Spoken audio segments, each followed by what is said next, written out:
My wife handed me the vitamins with that same sweet smile she'd given me every morning for 3.5 years. Don't forget these, honey. They're specially formulated for men over 60. I swallowed them with my coffee, grimacing at the bitter aftertaste, and she kissed my forehead before heading to her Pilates class in her brand-new Mercedes. The one I bought her for Christmas. What she didn't know was that those weren't the pills she'd given me. Because 72 hours earlier, I'd watched a video recorded by my best friend 3 weeks before he died of pancreatic cancer. And in that video, he told me something that made my blood run cold. Robert, your wife and her daughter are planning to kill you, and they're going to do it within the next 30 days. He was right. The pills she'd been feeding me, they were laced with something called digitalis, a cardiac poison that mimics heart failure in older men. Completely undetectable unless you're specifically looking for it. My name is Robert Caldwell. I'm 68 years old.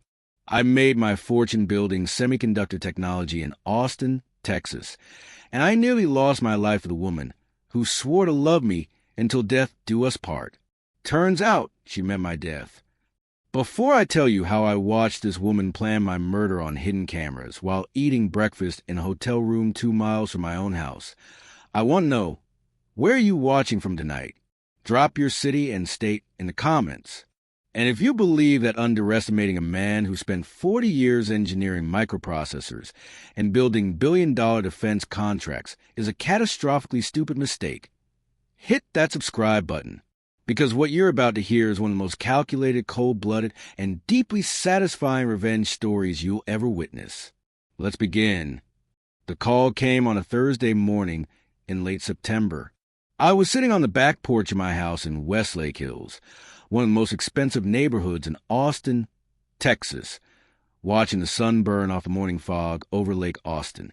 The house was 7,000 square feet, modern architecture, floor-to-ceiling windows, worth about $4.2 million. I bought it after selling my second company to Lockheed Martin for $180 million. I was alone. My wife, Jessica, was at her morning spin class, or so she said. The phone rang. I didn't recognize the number, but something made me answer. Robert Caldwell? The voice was professional, careful. Speaking. This is Martin Reeves. I'm the estate attorney for Daniel Torres. My chest tightened. Daniel Torres. My best friend since MIT. My business partner for 23 years. The man who'd stood beside me through 2 failed startups, 3 successful exits, a divorce, the death of my daughter, and every crisis in between. Daniel had died 67 days ago. Pancreatic cancer.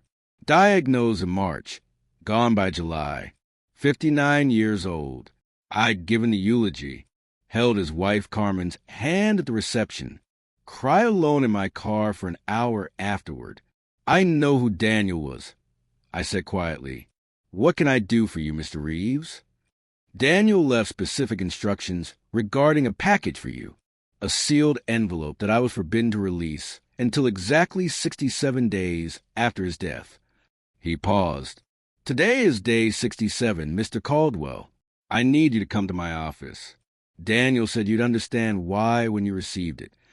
I drove to Martin Reeves' office in downtown Austin with my hands gripping the steering wheel so hard my knuckles turned white. Daniel Torres had been the smartest man I'd ever known. MIT graduate at 19. Master's in electrical engineering at 21. When we met in a graduate seminar on semiconductor architecture, we bonded over terrible coffee and a shared obsession with microprocessor efficiency. We started our first company in his garage with $12,000 in credit card debt. It failed spectacularly within 18 months. We started our second company in my garage with money borrowed from his uncle. That one lasted 3 years before we ran out of runway. The third company, Titan Edge Technologies, changed everything. We developed a chip architecture for military-grade encryption hardware. Faster, smaller, unhackable. The Department of Defense bought our first prototype. Lockheed Martin bought the company 9 years later. Daniel took his $90 million payout, and retired to a ranch outside Fredericksburg with Carmen. I took my $180 million and kept working, consulting, angel investing, sitting on boards. And then my world fell apart. My daughter, Emily, died in a car accident when she was 26. Drunk driver. She was killed instantly. My wife at the time, Diane, couldn't handle the grief. Our marriage collapsed within a year. The divorce was brutal. I spiraled, drank too much, stopped returning calls, lost 15 pounds, couldn't sleep.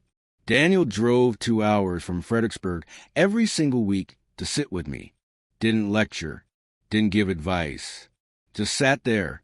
"You're going to survive this," he'd say, "because you're a stubborn bastard, and stubborn bastards don't quit." He was right. I survived, but I was hollow. That's when I met Jessica. It was at a charity gala in downtown Austin, some fundraiser for a children's hospital. I didn't want to be there, but my financial advisor insisted it was good for my public profile. Jessica was standing by the bar in a black dress that fit her like it had been painted on. She was 43 years old, auburn hair, green eyes, smile that could stop traffic. She introduced herself. We talked. She was charming, funny, attentive. She asked about my work, my interests. She didn't fawn, didn't flirt aggressively. Just listened. I was 64, lonely, rich, grieving. She was a recently divorced single mother, struggling to pay bills, raising her 21-year-old daughter, Brooke, on a paralegal salary. We started dating. Within 6 months, I was in love. Or at least, I thought I was. Daniel was the only one who seemed hesitant. "You sure about this?" he asked one afternoon when we met for lunch. "What do you mean?" "I don't know, man. Something feels off." "Off how?" He shrugged. "Just a feeling. You think I'm being stupid." "I think you're lonely," he said carefully. "And lonely men make decisions with their hearts instead of their heads." I got defensive, told him he was being overprotective. He backed off. We got married 14 months after we met. Jessica moved into my house with Brooke. I paid off Jessica's debts, bought her a car, set up a trust fund for Brooke's future. They seemed grateful, happy, and I felt less alone. But now, sitting in Martin Reeves' office, my hands were shaking as he pulled a small package from his safe. It was a padded envelope, my name written in Daniel's handwriting across the front. Inside was a USB drive and a handwritten note. "Robert, if you're reading this, I'm gone. I'm sorry I can't be there to help you through what comes next. Watch the video alone. Then call Martin. I love you, brother." Martin looked at me with something like pity in his eyes. He recorded it 3 weeks before he died. Martin said quietly. He was very specific. "You were to watch it alone, process it, and then call me when you were ready." I drove home in a daze. Jessica wasn't there. She'd texted me that she was meeting a friend for lunch. Wouldn't be back until evening. Brooke was supposedly at her apartment near the University of Texas campus, the one I paid $2,400 a month for, even though I'd never actually seen her attend a single class. I went into my office, locked the door, closed the blinds, and plugged the USB into my laptop. Daniel's face filled the screen. He looked destroyed, gaunt, hollow-eyed, oxygen tubes running into his nose. But his gaze was sharp, focused. "Rob," he said, using the nickname only he used. "If you're watching this, I'm gone, and I need you to listen very carefully." He took a shaky breath. "Your wife, Jessica, and her daughter, Brooke, are planning to kill you." I hit pause, stared at the screen. This was insane. Daniel had been on morphine, fentanyl, God knows what else during those final weeks. This had to be some kind of hallucination, some drug-induced paranoia. But his voice had been steady, clear. I pressed play. "I know what you're thinking," Daniel continued, "that I was doped up, seeing things. I wish to God that were true, brother." He coughed, winced in pain, continued. "But 6 months ago, something started bothering me about Jessica. Little things. The way she'd steer conversations toward your health, your estate planning, the way she encouraged you to consolidate your accounts, update your will. He leaned closer to the camera. So I hired someone, a private investigator, guy named Luis Navarro, former FBI. He spent 4 months digging into Jessica's past. Daniel's jaw tightened. What he found is on this drive, Rob. Documents, recordings, photos, everything you need. He paused. Jessica married you for your money. Only your money. And she and Brooke have done this before. My stomach dropped. Her first husband, the one she told you abandoned her, and Brooke, when Brooke was a kid? He's dead, Rob. Dead. Fell down the stairs in their house 9 months after changing his life insurance to make Jessica the beneficiary. Ruled an accident. I felt like I couldn't breathe. The husband before that died of a heart attack at 48, for months after their wedding. Also had just updated his insurance policy. Daniel wiped his eyes. I can't prove those deaths were murder, but I can prove what they're planning for you. He gestured off screen.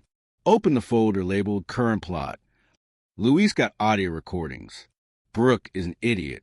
She talks on her phone like nobody's listening. I opened the folder with trembling hands. Inside were dozens of files. Audio recordings. Photos. Bank statements. Daniel's voice continued in the background. They've been taking out life insurance policies in your name. Forging your signature. 3 policies. $6 million total. All within the last 8 months. I clicked on one of the audio files. Brooke's voice, young and casual, talking on the phone. I'm telling you, babe, by Christmas we'll be loaded. My mom's been feeding him the pills for like 2 months now. It's only a matter of time. A male voice. What if it doesn't work? Then we go to plan B, the guy my mom hired. But honestly, I think the heart attack thing is cleaner. Old dude, history of stress, nobody's going to question it. I had to pause the video. Had to stand up, walk to the window. This couldn't be real. But Daniel's voice pulled me back. The second folder, he said, has their financial records. Jessica's been moving money out of your accounts. Small amounts. Nothing you'd notice. But adds up to over $340,000 in 3.5 years. I opened the folder. Transfers to offshore accounts in the Cayman Islands. Dates. Amounts. She's patient, Rob. Methodical. But she's getting ready to disappear after you're gone. Daniel coughed again, his whole body shaking. When he recovered, his eyes were wet. There's one more thing. He held up a small plastic bag containing pills. These are the vitamins Jessica's been giving you. Luis had them analyzed. He looked directly into the camera. They contain digitalis, a cardiac poison. In small doses over time, it mimics heart failure, undetectable unless you're specifically testing for it. My vision blurred. She's been poisoning you, Rob. Slowly. For months. I sat down hard. The third folder has recordings of Jessica and Brooke in your own kitchen, talking about the plan. About how much longer it'll take. About the guy they hired as backup. Some ex-con named Vincent Cross. He's supposed to make it look like a home invasion if the poison doesn't work fast enough. Daniel leaned forward. I'm sorry, brother. I'm so goddamn sorry. I can't be there to help you through this. I'm sorry I didn't push harder when you started dating her. I saw something was wrong, but you seemed happy for the first time since Emily died. And I thought, maybe I was just being paranoid. His voice broke. Take this to Martin. Take it to the police. Protect yourself. He wiped his face. And Rob, don't let them know you know. Not until you're ready. These people are dangerous. The video ended. I sat in the dark for 2 hours. I didn't sleep that night. I lay in bed next to Jessica, listening to her breathe, and I felt like I was lying next to a stranger. No, worse than a stranger, a predator. The next morning, she brought me the vitamins like always. Don't forget these, honey. I took them. smiled, swallowed them with orange juice. Then I went to the bathroom, locked the door, and vomited them into the toilet. I fished the pills out, rinsed them off, put them in a Ziploc bag, and hid them in the back of my sock drawer. Then I took regular multivitamins from the drugstore and put them in the bottle Jessica had given me. I had to be smart, strategic. Daniel had given me the evidence. Now I had to use it. I called Martin Reeves. "You watched it," he said when he answered. "All of it. What do you want to do?" "I need Luis Navarro's contact information." Luis arrived at my office 2 hours later. He was mid-30s, compact, sharp-eyed, moved like someone who'd spent time in the field. We sat in my office, a space I rented for consulting work, separate from my home, and I laid it out. "I want more evidence," I said, "enough that they can't talk their way out of it. And I want Vincent Cross. I want all 3 of them." Luis nodded slowly. "The pills you've been taking. Do you still have any?" I handed him the Ziploc bag. "I'll get these analyzed by a lab I trust." Luis said, "Independent verification. If it's digitalis like Daniel said, that's attempted murder." "What about the recordings? The insurance fraud?" "All admissible," Luis said, "but we need to catch them in the act. The fraud, the conspiracy, and ideally, Cross." "How?" Luis thought for a moment. "We set a trap, get them to incriminate themselves further, and we catch Cross before he makes his move." "How do we do that?" "You play along," Luis said. "Act normal. Let them think everything's going according to plan. Meanwhile, I'll install surveillance in your house. Cameras, audio, everything." I felt sick. I have to keep living with her? Pretending? "Only for a little while," Luis said gently. "A week? Maybe 2.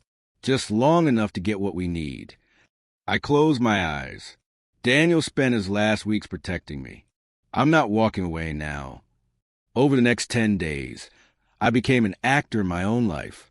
I smiled at Jessica over breakfast, complimented her hair, thanked her for taking care of me. I took the fake vitamins and grimaced like they tasted bad. I complained about feeling tired, let her fuss over me, suggested I see a doctor. She encouraged it, said I should get a full workup. Of course she did, because if I went to a doctor complaining of fatigue and irregular heartbeat, they'd attribute it to age and stress. They'd never test for digitalis unless I specifically asked. Meanwhile, Luis's team worked. The pills came back positive. Digitalis glycoside, enough to cause arrhythmia, heart failure, death over time. The bank records were verified. Jessica had stolen $347,000 over 3.5 years. The insurance policies were confirmed as forgeries. My signature expertly faked. But we still needed Vincent Cross. Luis proposed a plan. "We set up full surveillance in your house," he said. "Cameras in every room. Then you leave for a weekend trip. Somewhere Jessica knows you're going. She'll think you're out of town, vulnerable. And if Daniel's intel is right, Cross will make his move while you're supposedly gone. That's a hell of a risk." "It is," Luis admitted. "But it's the only way to catch him and get Jessica on tape coordinating it." I thought about Daniel, about Carmen sitting alone in that ranch house, about the video he recorded while dying. "Do it." I told Jessica I was flying to Denver for a weekend consulting gig. She seemed excited, encouraged me to take my time, relax, enjoy myself. Brooke stopped by that Thursday, unusual for her. She was suddenly very concerned about my health. They were closing in. Friday morning, I drove to the airport, parked in long-term parking, then took an Uber to a hotel 15 miles from my house. Luis had installed cameras in every room, hidden mics, IR sensors. We sat in a surveillance van outside a coffee shop, watching the feeds on a laptop. Jessica moved fast. By noon, a man I didn't recognize was in my house. Luis pulled up a photo on his phone. Vincent Cross. Served 8 years for armed robbery. Parole 14 months ago. Cross was a big guy, tattoos up both arms. Cold, flat eyes. Jessica handed him an envelope, cash probably. They talked in the kitchen. Luis had audio. Jessica's voice. He'll be back Sunday evening, exhausted from the trip. That's when you come in. Make it look like a burglary. He surprises you. You panic. Simple. Cross. You want it to look like an accident or a crime? Crime. Burglary gone wrong. The police won't question it. A man his age living alone in a big house? It happens. What about cameras? I'll disable the security system Saturday night. Say it was malfunctioning. You come in through the side door. I'll leave it unlocked. Cross nodded. And the money? $150,000 when it's done. Untraceable. Cash. He smiled. Pleasure doing business with you, ma'am.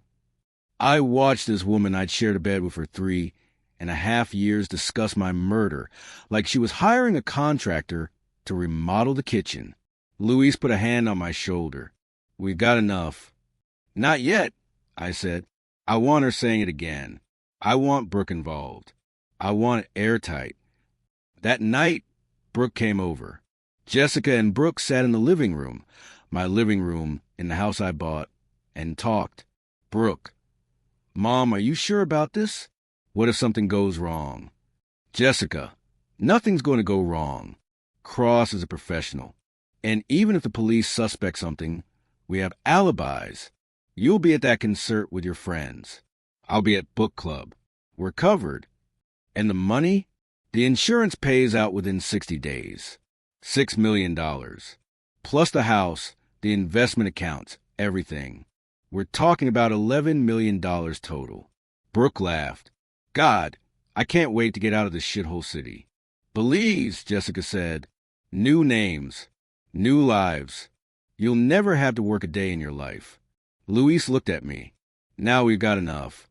Luis contacted Detective Sarah Winters, a homicide detective with the Austin PD he'd worked with during his FBI days. By Saturday evening, we had a plan.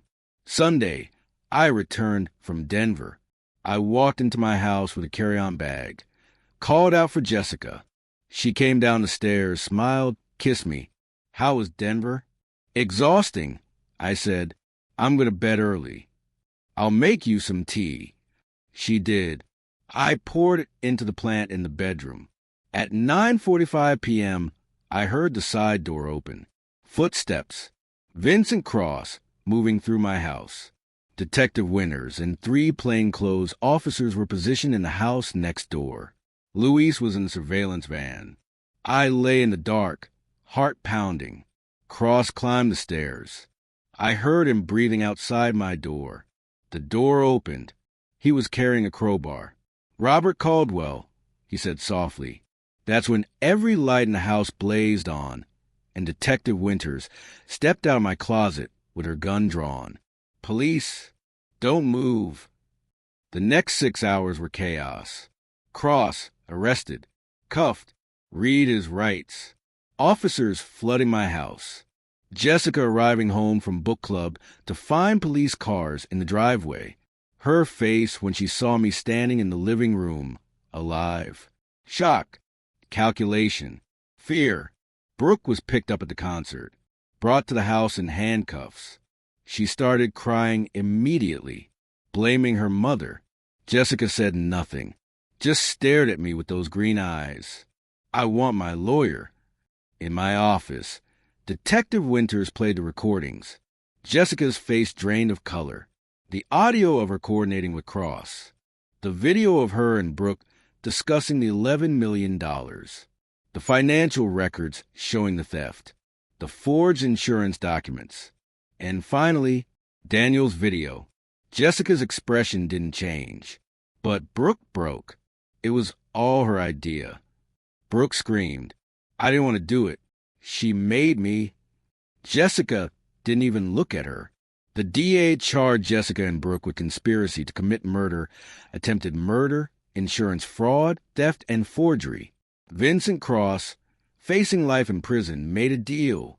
He testified about everything. How Jessica had contacted him through a guy he knew from prison.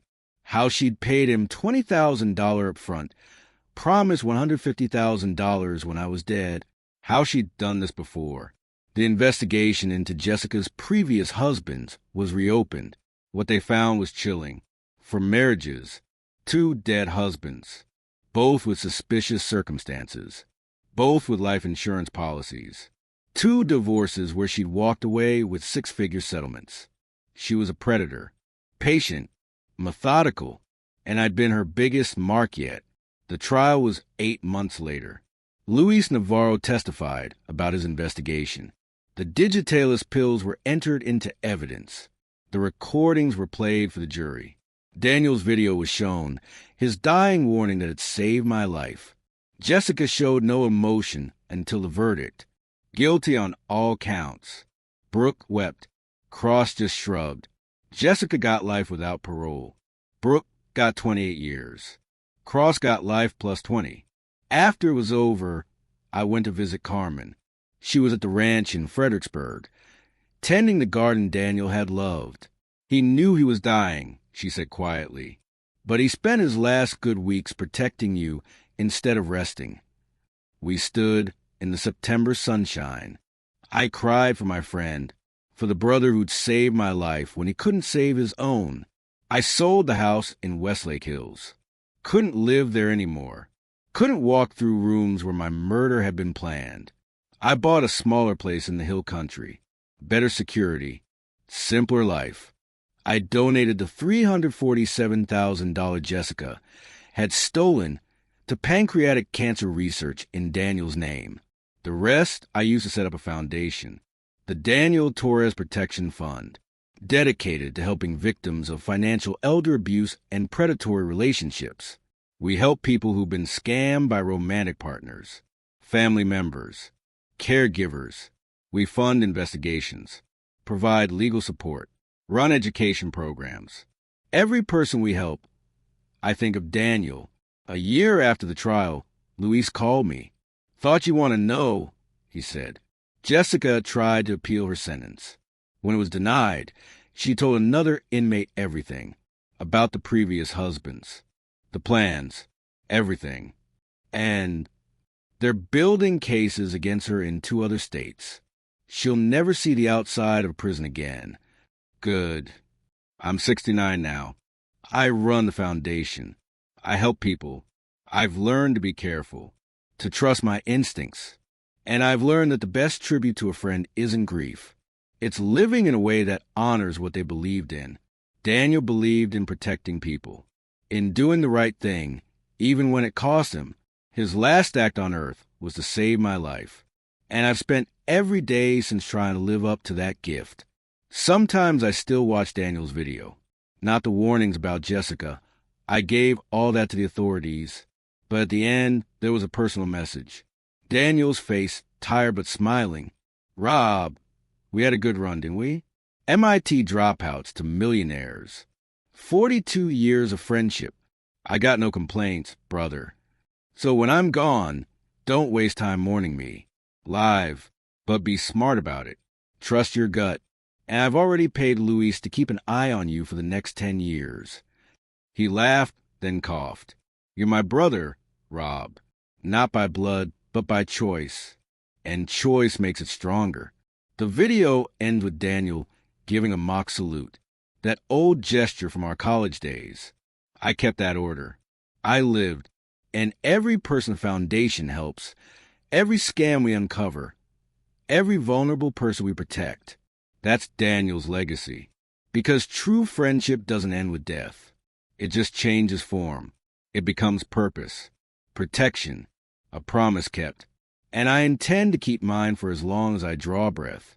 If this story gave you chills, hit that like button and tell me in the comments. Have you ever had someone save your life without even being there? And listen, if you or someone you love is in a relationship that feels off, that feels like it's moving too fast, or someone's pushing you to change your will, update your insurance, or isolate you from friends, trust your gut. Subscribe for more stories about justice, survival, and the people who refuse to be victims. I'll see you in the next one.